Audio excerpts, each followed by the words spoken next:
Welcome to Mom Day. I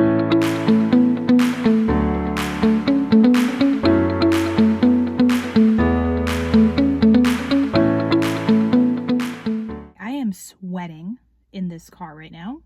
When I turn it on, the noise is annoying and it picks up on the phone. So I'm just gonna sit here in my 90-degree heat and pretend like it's fall, even though my pumpkin latte is iced. Essentially what happens is once a month, each of us gets a Saturday. And on that Saturday, we do whatever it is we want to do. We're not responsible for anything. The other person is like full parent in charge and we just get to do whatever we want to do. So today is my mom day. For my mom day, I'm obviously going to do bookish things. I woke up probably around 7 this morning and I decided to start reading Finlay Donovan Rolls the Dice. This is the 4th book in the Finlay Donovan series, and it's been really good so far. I'm only probably about 30 pages in, but right now we are following Finlay and her nanny Vero. They're on their way to Atlantic City. I always forget that with the Finlay Donovan books, the author picks up like right where the other one left off. So I need to start reading the last chapter of the previous book before I read the next one, because I'm always caught off guard when the book just starts and we're right back in it again. But I do appreciate that she just gets right into it and there's no fluff. Now I am on my way to the library. I have a massive bag with me to completely fill with books. I have a few books in mind. Because sometimes I'm a little bit loco, I typed up all of the books that I wanted to get and then organized them by the section they were in, because I just didn't want to be walking all the way around the library. I wanted to know if I have books I'm getting in this section, I'm getting them and then move on. If I want to browse, that's different. So I'll take you along for that, and then I will also do a haul of a lot of the books that I get. I'll try and film in there a little bit, but filming in public, I don't know. I always feel like I'm breaking some sort of law. So we'll see. Okay, well, I need to start this car because I'm literally dying, so I'll catch up with you guys later.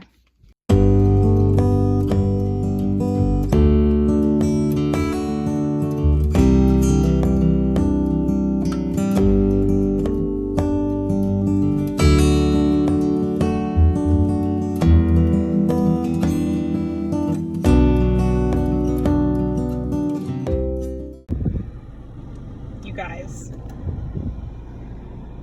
I might have overdone it.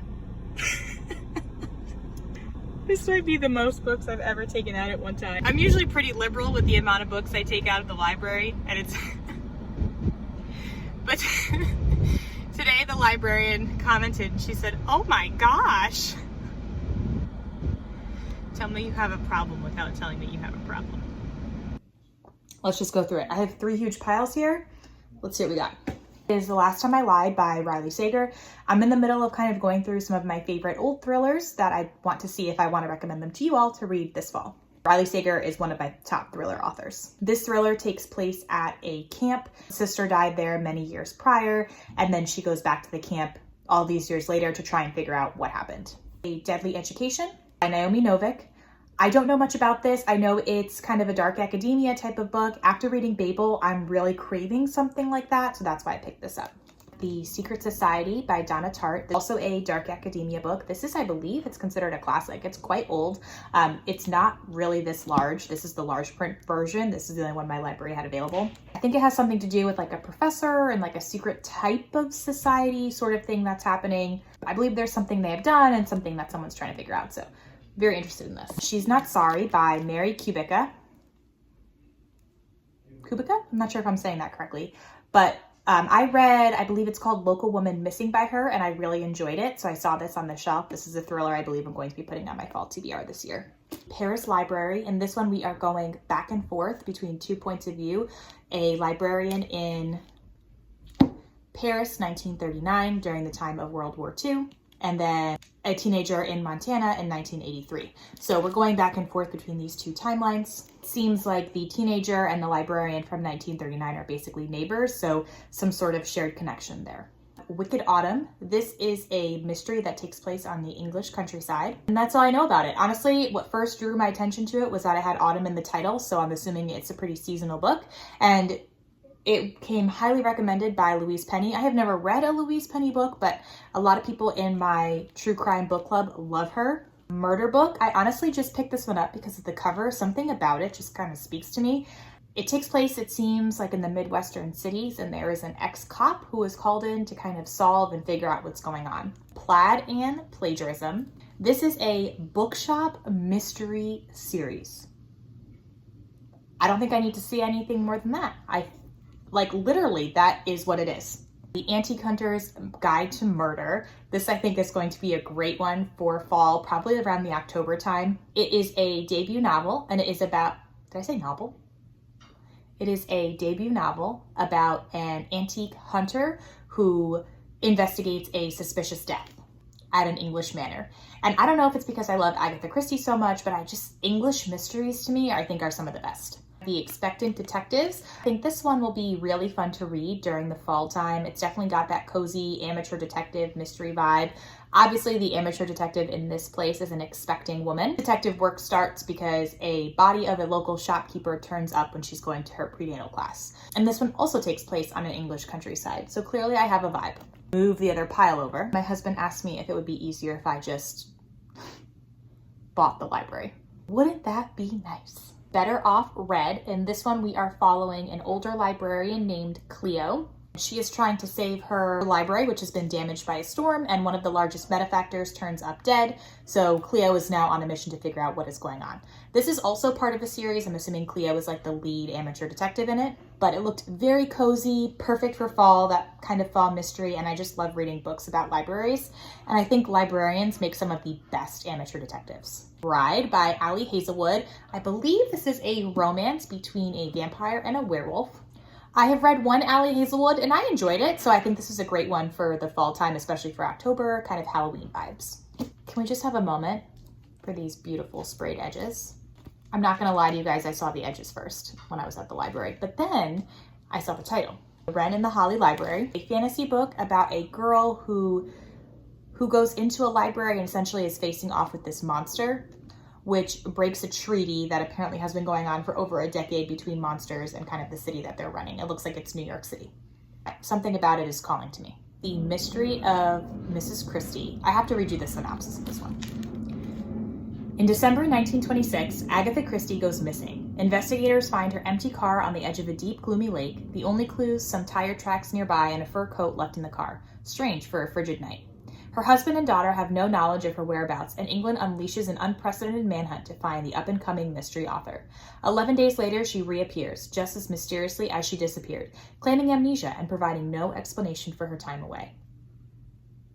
The puzzle of those missing 11 days has persisted. With her trademark exploration into the shadows of history, acclaimed author Marie Benedict brings us into the world of Agatha Christie, imagining why such a brilliant woman would find herself the center of such a murky story. What is real and what is mystery? What role did her unfaithful husband play? And what was he not telling investigators? I can tell you right now, this one will be read. The Sweetness at the Bottom of Pie.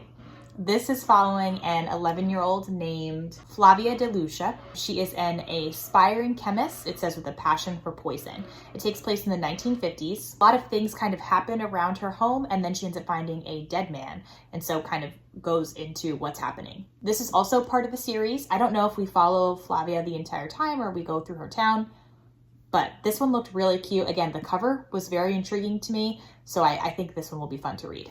The Invisible Library. The first line talks about a spy at a library. A spy at a library. That's all I needed to know. That's literally all I needed to know. Thank you. Personal Librarian. This is the story of Bella DaCosta Green, who is also by Marie Benedict. I know that because they were in two different sections. One was in mystery fiction. That's so interesting. All right, moving right along. Bella has basically been forced to pass as white. She's an African-American woman, and she is passing as white in order to keep this prestigious job. And so we're following her story.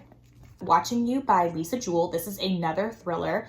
This takes place in England, and we are following a story around, it looks like a headmaster and a schoolgirl, and maybe one of the moms thinks that the headmaster is stalking her, but then we're going back in time 20 years to kind of see what's happening there. And a schoolgirl with her obsession with that same Mr. Fitzwilliam.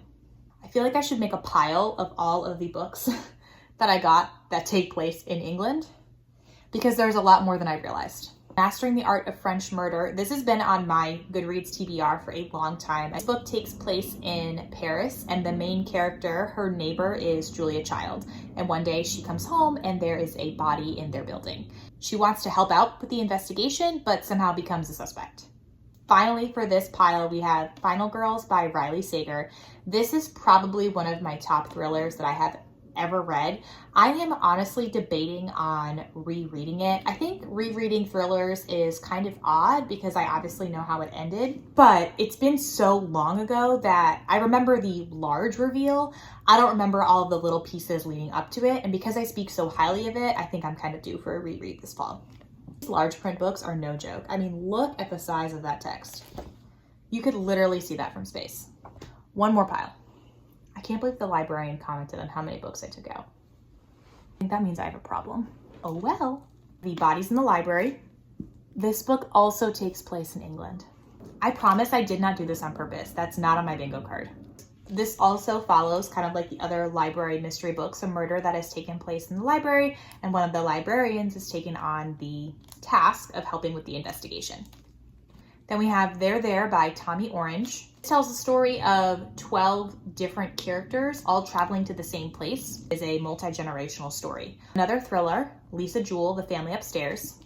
And in this one, we are following our main character, Libby, who has just turned 25 and realizes that her birth parents left her behind this huge mansion, but it was also the setting of some crazy trauma that happened there 25 years ago. So she goes to the mansion, and then we're kind of going back and forth between what's happening now there, what happened 25 years ago, and how those stories converge. Survive the Night by Riley Sager. I love the blurb. It's November 1991. Nirvana's in the tape deck. George H.W. Bush is in the White House, and movie-obsessed college student Charlie Jordan is in a car with a man who might be a serial killer.